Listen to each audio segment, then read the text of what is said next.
तो चलिए सीधा चलेंगे ग्राउंड जीरो पर। सृष्टि इस वक्त हमारे साथ जुड़ी हुई है। सृष्टि, आज इस ऑपरेशन जिंदगी का नवा दिन और आज को लेकर अपडेट्स क्या क्या हैं और क्या उन सभी 6 विकल्पों पर एक साथ काम शुरू कर दिया गया है रेस्क्यू टीम की तरफ से? बिल्कुल वैभव, जैसा आपने कहा कि जो 6 विकल्प कल केंद्रीय मंत्री नितिन गडकरी की ओर से बताए गए थे, उन विकल्पों पर काम शुरू कर दिया गया है। यानी कि पहाड़ी के बाईं साइड और दाईं साइड दोनों तरफ से वर्टिकल ड्रिलिंग का काम होगा। इसके साथ ही टनल के ऊपर जो पहाड़ी है वहां पर भी ड्रिलिंग की जाएगी और वहां पर रास्ता बनाने का काम जो है वो 2 दिन पहले से शुरू कर दिया गया था। माना जा रहा है कि सड़क अब तक बहुत हद तक बन चुकी है और आज मशीनों का पहुंचना शुरू होगा। लॉजिस्टिक यहां पर पहुंचाए जाएंगे और सामान को पहुंचाने में कम से कम 2 दिन का समय लगेगा। जो पहाड़ी के ऊपर से ड्रिलिंग करनी है और पाइप अंदर डाल के मजदूरों को निकालने की कोशिश की जाएगी।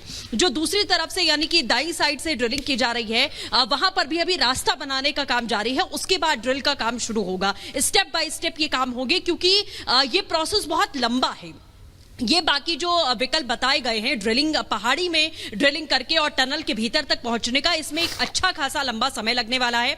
और सबसे बड़ी बात कि कल केंद्रीय मंत्री ने भी इशारा जो किया वो इसी तरफ किया कि टनल के सामने से यानी कि ऑगर मशीन जिस तरीके से काम करेगी आगे, क्योंकि अभी जो टनल में दरारें आई हैं उसे प्लास्टर करने की, उसे कंक्रीट करने की कोशिश की जा रही है, उसे और मजबूत करने की कोशिश की जा रही है। जिस प्लेटफॉर्म से मशीन को अंदर ले जाया जाता है उस प्लेटफॉर्म को मजबूत करने की कोशिश की जा रही है, क्योंकि ऑलरेडी कंस्ट्रक्शन चल रहा था और दरारें जब पड़ी उसके बाद ये दहशत हुई कि कहीं ये ढह ना जाए टनल और सभी जाने फिर जा सकती हैं। ये बहुत बड़ा संकट रहा, जिसके बाद ये काम रोका गया और जो तरीके हैं उन ऑप्शंस को खंगालने की कोशिश की गई। कल टनल के पिछले हिस्से के भीतर भी हम गए थे, वहां से हमने आपको दिखाया कि टनल का जो आखिरी छोर है यानी कि 450 किलोमीटर बाद जहां टनल खत्म हो रही है वो भी अभी निर्माणाधीन है, लेकिन वहां से 486 मीटर की दूरी है, वो अगर खुदाई की जाती है तो पहुंचा जा सकता है। लेकिन सृष्टि, इस बीच पीएमओ के अधिकारी भी उत्तरकाशी पहुंच रहे हैं। इस बीच ये भी दरअसल कहा जा रहा है कि पूरे ऑपरेशन में रोबोट का इस्तेमाल किया जाएगा। तो क्या ये जो नई तकनीक का इस्तेमाल किया जा रहा है, क्या ये काफी होगा और क्या 9वें दिन हम ये माने कि अगले कुछ घंटों में कुछ राहत की खबर सामने आएगी? तो देखिए तस्वीरें दिखा रहे हैं आपको लगातार। हम देखिए किस तरीके से जो पीएमओ के अधिकारी हैं वो लगातार पहुंच रहे, स्टेटस रिपोर्ट ली जा रही है। 7 विभाग ऐसे हैं जो इस पूरे मामले में अगर बात की जाए तो वो यहां पर न सिर्फ काम कर रहे हैं बल्कि यहां पे स्टेटस रिपोर्ट भी ली जा रही है कि भाई जो रेस्क्यू ऑपरेशन है वो कहां तक चला है, कितना आगे बढ़ा है, क्या तब्दीली की जरूरत है। नितिन गडकरी ने खुद इस पूरे हालात का जायजा लिया था और ये भी कहा था दरअसल कि स्ट्रेटेजी में बदलाव किए जाए। 6 पॉइंट्स उनकी ओर से सुझाए गए थे। और अब बताते हैं आपको दरअसल कि अब टनल के भीतर कैसे हैं मजदूर। दरअसल ये जानना बहुत जरूरी इसलिए भी है क्योंकि 9 दिनों के बाद हालात कैसे हैं उनके, और जो जिंदगी को बचाने की जंग लगातार जारी है, इस बीच जानना ये भी जरूरी है कि जिनके लिए जंग लड़ी जा रही है दरअसल वो कैसे हैं।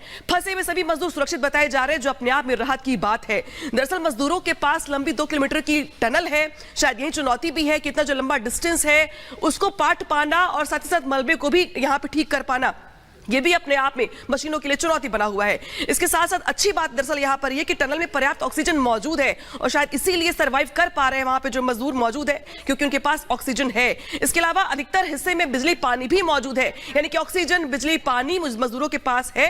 लिहाजा जो ऑपरेशन है इसमें मजदूर मदद भी कर पा रहे हैं और उनकी आवाज भी सामने सुनाई दे रही है। एक पाइप से खाने पीने की सप्लाई की जा रही है, यानी कि देखिए 9 दिन हो चुके हैं, ऑक्सीजन, बिजली, पानी, खाने पीने का सामान उन तक मुहैया करवाया जा रहा है ताकि इस जंग में उनका कॉन्फिडेंस बूस्टअप रहे, साथ ही साथ वो इस जंग में सहयोग कर सके।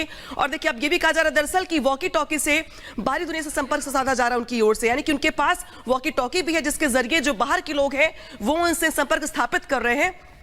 और साथ ही साथ अगर बात की जाए तो जिस तरीके से तस्वीरें सामने आ रही हैं, दरअसल अब ये भी उम्मीद की जा रही है कि दरअसल 9 दिन हो चुके हैं, तो अब किस तरीके के हालात बनते हैं, क्या अब बाहर निकाल लिया जाएगा, क्या कुछ अच्छी खबर भी सामने आएगी, इस पर सबकी नजर बनी रहेगी। लेकिन अब बात करते हैं उस युद्ध की जिसको लेकर के दरअसल माना यह जा रहा है कि 1.5 महीने पूरे होने के बाद युद्ध और ज्यादा विध्वंसक हो गया है।